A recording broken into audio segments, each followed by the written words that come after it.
Bonjour à tous, je m'appelle Fanny Louvet et je lead les activités d'intelligence artificielle chez Mauna Kea Technologies. Mauna Kea Technologies, c'est une entreprise française d'imagerie médicale qui a été créée dans les années 2000 et qui a créé le plus petit microscope du monde. Ce microscope, il fait 2,6 mm et c'est ce que vous voyez à l'écran. Bien sûr, il est connecté à un système un peu plus gros derrière, mais l'intérêt, c'est qu'il permet de rendre accessibles des zones autrefois non accessibles en microscopie en temps réel, telles que l'intérieur des organes, par exemple.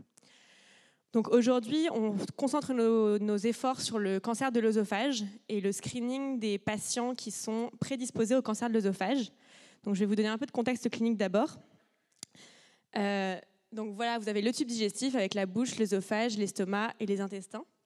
Les patients qui sont particulièrement... ici, en fait, vous avez un muscle important entre l'estomac et l'œsophage qui s'appelle le sphincter et qui permet, en fait, en se contractant, de fermer la jonction entre l'œsophage et l'estomac, ce qui fait que si vous mangez et puis que 2 minutes après, vous faites le poirier, normalement, la nourriture reste dans l'estomac. Chez certains patients, ce muscle, il est défaillant, il ne se ferme pas bien.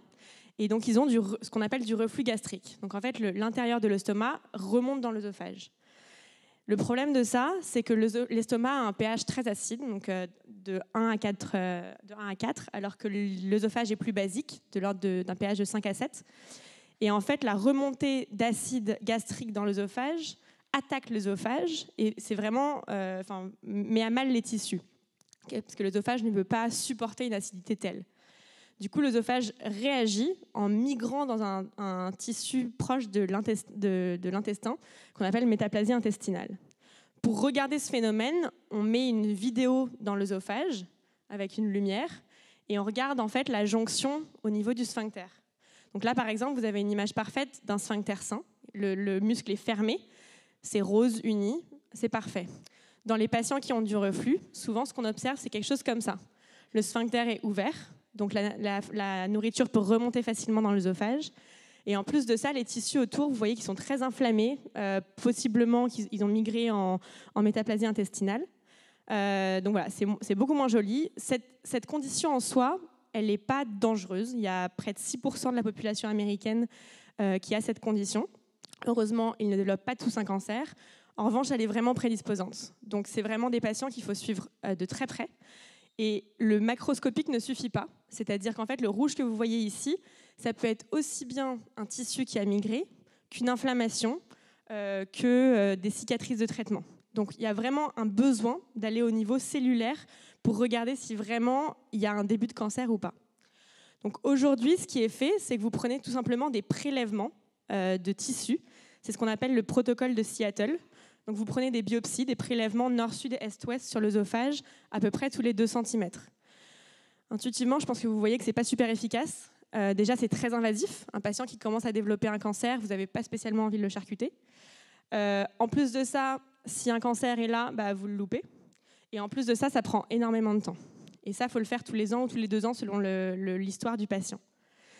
Donc c'est là où intervient notre microscope qui permet en fait, en l'insérant dans l'œsophage, de créer un nombre illimité d'images microscopiques en temps réel.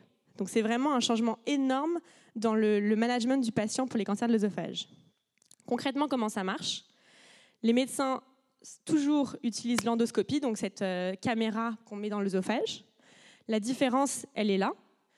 À l'intérieur de l'endoscope, on introduit notre microscope, donc il y a un petit trou qui permet d'introduire la sonde, ce qui permet que dans l'image macroscopique, vous voyez notre sonde apparaître et en la plaquant contre les tissus, vous pouvez avoir des images en temps réel au niveau microscopique des différents états de l'œsophage.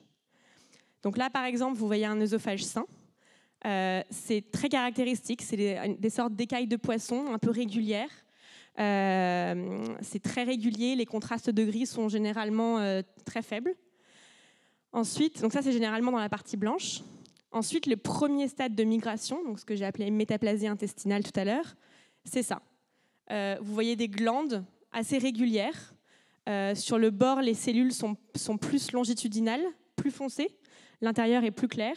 Et il y a l'apparition très caractéristique de cellules qu'on appelle des goblet cells, qui sont des points noirs, caractéristiques de la métaplasie intestinale. Ça, en général, c'est dans la partie rouge, mais encore une fois, sinon il n'y aurait aucun intérêt à voir au niveau macroscopique. Ça peut aussi se trouver ailleurs. Ensuite, si la condition évolue malheureusement en cancer, il y a un premier stade qu'on appelle dysplasie. Là, c'est quand les cellules commencent à être désorganisées. Donc là, vous voyez que les glandes sont plus régulières, les contrastes sont beaucoup plus accrus. On voit qu'il n'y a plus de régularité dans le tissu. Et plus la désorganisation est poussée, plus on arrive au cancer. Donc cliniquement, en général, on distingue dysplasie de bas grade, de haut grade et de cancer. Nous, dans ce challenge, on va regrouper ces 3 classes, simplement parce qu'au niveau clinique, c'est très compliqué de faire la différence. Et en plus, on n'a pas assez de données pour distinguer les 3 classes. Donc on va faire une classe de, on va dire, les états les plus graves, sachant que là, en fait, c'est de la surveillance. Le threshold, il est vraiment ici, c'est-à-dire à partir de la dysplasie même de bas grade, il faut traiter. Donc au départ, vous pouvez juste enlever un petit bout. Et si ça dégénère trop, il faut enlever l'œsophage. Donc c'est vraiment important de le diagnostiquer le plus tôt possible. Une dernière classe importante, c'est ce qu'on appelle métaplasie gastrique. Si le médecin va un peu trop loin et arrive dans l'estomac, il va voir quelque chose qui est comme ça. Et ça, c'est typique du tissu gastrique. Ce n'est pas pathologique, mais c'est important de l'inclure parce que c'est très différent de l'œsophage sain et de la métaplasie intestinale, mais ce n'est pas pathologique. Donc c'est important que les médecins sachent ce que c'est normal. Il faut juste remonter un peu plus dans l'œsophage et imager plus tôt. Donc là, vous voyez des images super belles et super claires. Dans la réalité, c'est un petit peu moins joli, pour plusieurs raisons. En réalité, on a des vidéos et non des images. Il y a 9 frames par seconde. En plus de ça, vous imaginez l'œsophage qui est proche des poumons, du cœur. Le patient est endormi, mais de manière légère, donc il peut tousser, il peut bouger.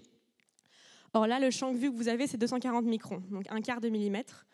Donc vous imaginez que pour avoir une stabilité parfaite de l'image, c'est quand même assez challenging. Et souvent dans les vidéos, voilà, ça bouge. Ça peut vibrer, il peut y avoir des mouvements. Donc les parties stables sont plus limitées. En plus de ça, dans un contexte clinique, imaginez-vous que dans une salle d'endoscopie, le médecin il a à peu près 4 ou 5 écrans à regarder en même temps, avec différentes imageries, différentes informations. Donc, en plus du fait que l'information est furtive, le médecin a beaucoup de choses à regarder. Ce qui fait que l'information clinique est très facilement ratable, ce qui serait très dommageable pour le patient. D'où l'intérêt de mettre dans ce process de diagnostic de l'intelligence artificielle qui pourrait flaguer les images importantes aux médecins. Donc le challenge qu'on vous propose, c'est de faire un classifieur d'images de ces 4 différents états qui permettra d'aider le médecin dans le diagnostic et de ne jamais rater un cas qui pourrait être pathologique. Si vous voulez en savoir plus sur les features, il y a un site internet où on explique absolument tout, c'est cellvisio.net. Et en plus de ça, je vais rajouter dans le challenge une fiche qui vous explique les structures qu'on peut voir, si ça peut aider. Alors, le training data, on a 9446 images, c'est des PNG d'MP4, donc c'est des 8 bits qui sont acquises sur 44 patients. Le split des différentes classes est le suivant. C'est important, 44 patients, parce qu'en fait, on a observé qu'il y a une corrélation. Donc, comme je vous ai dit, les images sont des vidéos. Et en fait, on a observé qu'il y avait une corrélation entre les vidéos d'un même patient. Donc, dans ce set, on assure que toutes les vidéos de ce set des mêmes patients ne sont pas dans le training set. Donc, s'il y a un patient a, par exemple, 8 vidéos qui ont été acquises dans son œsophage, les 8 sont forcément dans le training ou dans le test, mais pas dans les deux, pour éviter des biais sur les performances. Sur le test set, vous aurez 893 images en PNG 8 bits de 10 patients.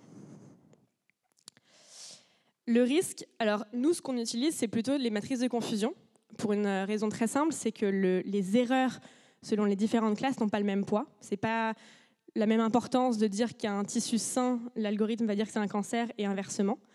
En revanche, pour simplifier le challenge, on vous propose de mesurer la non-weighted multiclass accuracy, donc, qui se caractérise par le nombre total d'images du test set qui est caractérisé dans la bonne classe par l'algorithme, divisé par le nombre total d'images dans le test set.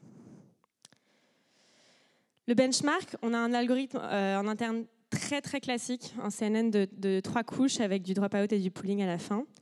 On a une non-weighted multiclass accuracy de 78%, ce qui est vraiment pas trop mal, et ça en n'ayant fait aucun pré-processing, aucun data augmentation, aucun feature computation. Donc il y a vraiment de la place pour progresser, sachant que vous imaginez bien, comme c'est du médical, ce chiffre, il doit arriver proche de 99-100%. On ne peut pas prétendre de faire un algorithme diagnostique si on n'a pas des performances vraiment très fortes. Voilà, donc bonne chance. Les principaux challenges, c'est que les images ne sont pas exactement de la même taille déjà. Du fait du scanning du laser, c'est en gros 500 pixels x 500 pixels, mais ça dépend du scanner. Ensuite, il y a des images un peu plus vieilles qui ont été croppées, par exemple. Et ensuite, comme vous avez vu que c'est un très petit champ de vue, parfois les features ne sont pas en entier sur l'image. Donc voilà, il y a peut-être des extrapolations à faire. Mais globalement, c'est un beau challenge et qui a du sens. Voilà, donc bonne chance.